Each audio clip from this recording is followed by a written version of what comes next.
नमस्कार, हाम्रो YouTube च्यानलमा तपाईहरुलाई हार्दिक स्वागत छ।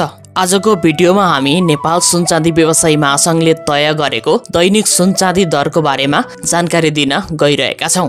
आजको दिनमा छापावाल सुन तथा तेजाबी सुनको मूल्य के कति रहेको छ? हिजोको दिनमा यसको मूल्य के कति रहेको थियो? आज घट्यो वा बढ्यो? कतिले घटबढ भएको छ? यसको बारेमा पनि जानकारी दिनेछौं। साथै आजको दिनमा चाँदीको मूल्य के कस्तो रहेको छ?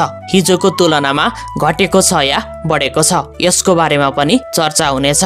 नेपालमा विभिन्न चाडपर्वहरू दशैं, तिहार, छठ, तीज साथै विवाह, व्रतबन्ध, जन्मदिन लगायतका कार्यक्रममा सुन चाँदीको बिक्री वितरण हुने गरेको छ। अझ विवाहमा त सुनको बिक्री वितरण धेरै हुने गरेको छ। जुनसुकै समयमा पनि मानिसको ध्यान सुन चाँदी दर के कति छ भन्नेमा रहिरहन्छ। त्यसैले पनि सुन चाँदी दरलाई सर्वाधिक चासोको रूपमा हेर्ने गरिएको छ। यसैलाई मध्यनजर गरेर आजको भिडियोमा हामीले सुन चाँदी दरको बारेमा जानकारी दिन गइरहेका छौं। आजको दिनको सुन चाँदी दर यस प्रकार रहेको छ। आज मिति